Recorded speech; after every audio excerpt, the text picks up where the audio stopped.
खान के यहाँ ईडी की रेड हुई।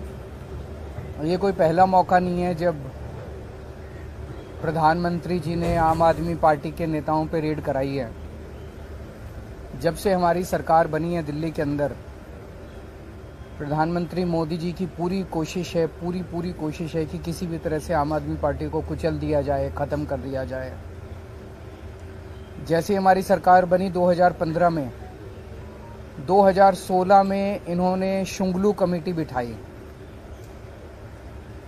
शुंगलू कमेटी ने हमारी दिल्ली सरकार के तब तक जितने काम किए थे 400 फाइल मंगाई, 400 साढ़े 400 फाइलें मंगाई। सारी फाइलें बड़े बड़े अफसरों ने बैठ के जांच करी और एक पैसे का, नए पैसे का भी घोटाला नहीं निकला। उसके बाद मोदी जी ने हमारे एमएलएज के ऊपर झूठे झूठे केस करने चालू कर दिए।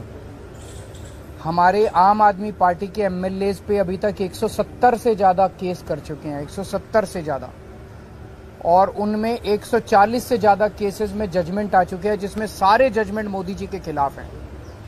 सारे जजमेंट हमारे पक्ष में आए हैं कि झूठा केस किया गया हमारे एमएलए के खिलाफ, झूठी एफआईआर की गई, झूठी गिरफ्तारी की गई, गलत गिरफ्तारी की गई। उसके बाद इन्होंने पिछले 2 साल से हमारे मंत्रियों को और सीनियर नेताओं को अब गिरफ्तार करना चालू किया। इन्होंने सत्येंद्र जैन को गिरफ्तार किया, इन्होंने मनीष सिसोदिया को गिरफ्तार किया, इन्होंने संजय सिंह को गिरफ्तार किया, इन्होंने कल अमानतुल्लाह खान के यहाँ ईडी की रेड की।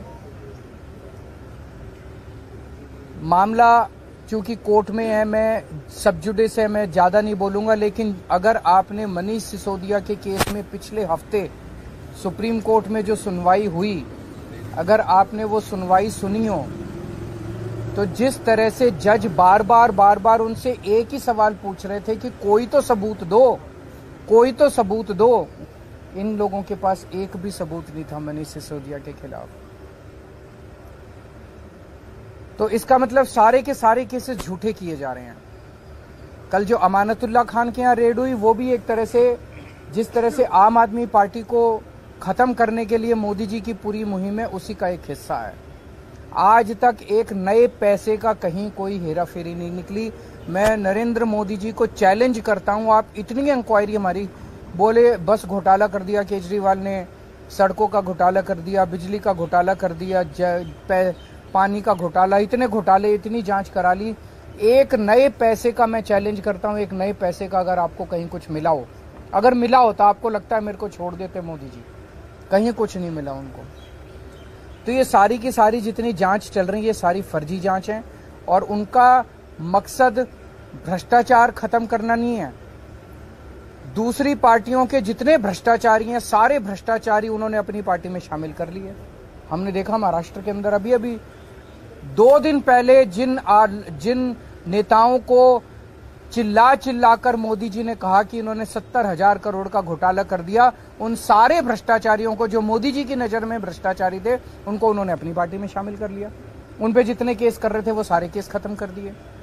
तो भ्रष्टाचार, गुजरात के अंदर मोरबी ब्रिज गिर गया, मोरबी ब्रिज, कितने लोगों की मौत हो गई, कोई ईडी की रेड नहीं हुई, कोई सीबीआई की रेड नहीं हुई।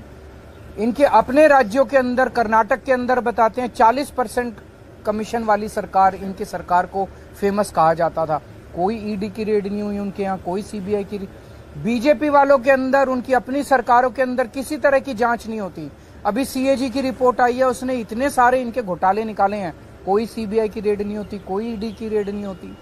बताते हैं ये अपने दोस्तों के इन्होंने अरबों रुपए के लोन माफ कर दिए, कोई ईडी की। तो भ्रष्टाचार खत्म करना इनका मकसद नहीं है, इनका केवल और केवल मकसद है विपक्ष के लोगों को किसी भी तरह से तंग करना। बहुत ज्यादा अहंकार हो गया मोदी जी को।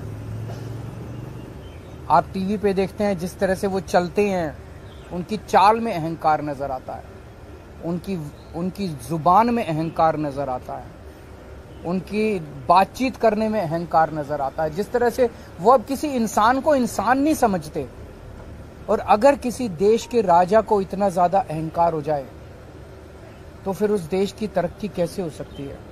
वो तो अब छोटी छोटी चीजों पे, हर चीज पे वो बदला लेने पे उतारू होते हैं। अगर किसी देश का राजा छोटे छोटे आम लोगों से हम लोगों की क्या औकात है? हमसे अगर बदला लेने पे अमानतुल्लाह खान की क्या, अगर इनसे बदला लेने पे, छोटे छोटे आम लोगों से बदला लेने पे उतारू हो जाएं, फिर वो देश तरक्की नहीं कर सकता।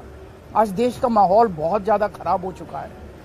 पहली बार ऐसा हो रहा है कि देश छोड़ छोड़ के लोग दूसरे देशों की, भारत छोड़ छोड़ के लोग दूसरे देशों की नागरिकता ले रहे हैं। ऐसा कभी नहीं हुआ। इतने बड़े स्केल के ऊपर लोग भारत की नागरिकता छोड़ के भारत छोड़ छोड़ के जा रहे हैं।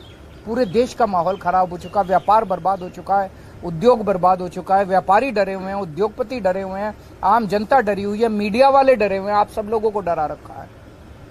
तो बहुत ज्यादा खराब है माहौल। लेकिन आम आदमी पार्टी टिकी हुई है, आम आदमी पार्टी डटी हुई है, आम आदमी पार्टी देशभक्तों की पार्टी है, ईमानदार लोगों की पार्टी है। मोदी जी जो मर्जी कर ले, हम झुकने वाले नहीं हैं। संजय सिंह के खिलाफ कल ईडी ने कहा कि 4 करोड़ रुपए उन्हें रिश्वत दिया गया और कुछ पेपर बताए। साबित तो करे। मैंने भी सुना था ईडी कोर्ट में कह रही थी कि हमारे पास सबूत तो हैं लेकिन हम दिखाएंगे नहीं। कल ईडी ने कोर्ट में बोला हमारे पास सबूत तो है, हम दिखाएंगे नहीं। तो अगर कोर्ट को ही सबूत नहीं दिखाओगे तो किसको दिखाओगे? अपने घर में रखोगे क्या सबूत? कोर्ट को कहा कि उनकी सुरक्षा को लेकर कई सारे कंसर्न है, ये भी कहा कि एनकाउंटर किया जा सकता है उनका, तो उसकी जिम्मेदारी कौन लेगा?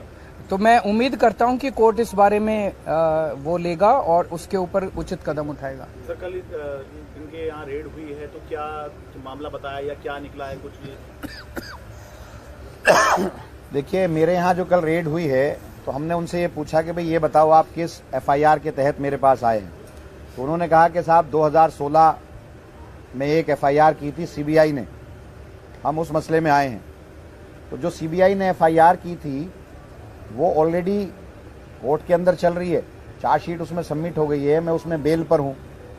फिर बोले कि वो एसीबी वाली थी, तो मैंने कहा भाई वो भी कोर्ट चल रहा है, वो भी चार्जशीट सबमिट नहीं हो, लेकिन उस पर भी मैं बेल पर हूँ। आप जिस रिक्रूटमेंट की बात कर रहे हो उसमें तो कहीं करप्शन है ही नहीं। इरेगुलरिटीज हो सकती है, इलीगलिटी कहीं नहीं है। किसी एक आदमी का ये चार्ज नहीं है कि पैसे लिए गए या पैसे दिए गए या हमने निकाल कर दिया। और जो कोर्ट का जजमेंट है, पीछे जब मैं बेल पर जब मेरी बेल हुई थी एसीबी वाले केस में, तो उसमें सीधा सीधा जज साहब ने सारी चीजें खोलकर कही थी कि कहीं करप्शन नहीं हुआ, आप कहीं सबूत नहीं दे पाए, कहीं आप वक्फ बोर्ड को कहीं नुकसान नहीं हुआ, सरकार का पैसे का कहीं लॉस नहीं हुआ, तो फिर आप क्यों गिरफ्तार करके लाए हो? तो इसलिए, और इनके तमाम केसेस, जितने केसेस एफआईआर, जितने केसेस में इन पर मुकदमात थे, वो सारे केसेस खत्म हो गए। तो ऐसा भी कहीं से नहीं लगता कि ये मुस्तकिल कोर्ट के अंदर आते हैं, डेटों पे आते हैं, तो ऐसा भी नहीं लगता कि ये सबूतों के साथ छेड़छाड़ करेंगे। तो मैंने उनसे यही कहा कि भाई जिन मुकदमात में आप आए हो वहां तो कहीं पैसे का लेन देन है ही नहीं, पैसे का मसला है नहीं, तो फिर पीएमएलए कैसे बनता है? तो उन्होंने कोई मुझे एफआईआर नहीं दिखाई, सिर्फ ये कहा था कि हम तो सर्च करने आए हैं और 2016 का कोई केस है।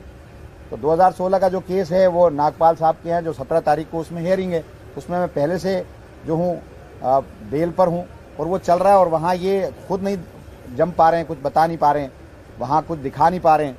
तो कल मुझे 12 घंटा मेरे यहाँ रहे, एक तरफ हमको कर दिया, सारे मेरे कपड़े, सारी मेरी अलमारियाँ, मेरी वालदा जो है, मेरी माता बीमार थी, बहुत ज़्यादा बीमार थी, उनको सांस की तकलीफ़ है, तो 3-4 मरतबा नेबुलाइज़र उनको दिया गया, वहीं पर दिया गया। तो सारे लोग परेशान थे, मेरे बच्चे परेशान थे, लेकिन ये नहीं माने। 12 घंटे रहे, एक एक अलमारी, एक एक कपड़ा, सारे बक्से दिखाए। मैंने खुद दिखाया उनको अपना मकान कि आप ये देखो, मैं 100 गज के मकान में रहता हूँ।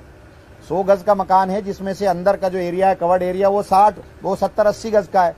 मेरा 4 कमरे हैं, एक कमरे में कुछ लोग बैठ जाते हैं, एक में मेरी मदर रहती हैं, एक में मैं रहता हूं। और मैंने अपने बच्चों का कमरा दिखाया उनको, ईडी वालों को। उस कमरा 8 बाई 10 का कमरा है। मैंने उनसे कहा कि देखो ये, और इसके अंदर बंकर बेड है। मेरा बेटा 21 साल का है, मेरी बेटी 16 साल की है। तो आपको कहीं से लगता है कि हम करप्शन करने वाले लोग हैं? आम आदमी पार्टी के लोग काम करना चाहते हैं, आप लोग परेशान कर रहे हैं। तो वो खुद हैरत में थे। मैंने बेड दिखाया, बेड के अंदर कब्जे नहीं थे, बेड चू चू बोलता है। तो मैंने सारा दिखाया कि आपको लगता है कहीं से कि हम बेईमाना करने वाले हैं या हम करोड़ों कमाने वाले हैं? तो वो सारी चीजें थी। और वो कहते हैं हम क्या करें साहब, हम तो बस भेजा जाता है तो हम आ जाते हैं। तो इस तरह की बातें हैं। और 10-12 घंटे तक परेशान किया, बहुत परेशान किया, खाना तक हमने नहीं खाया।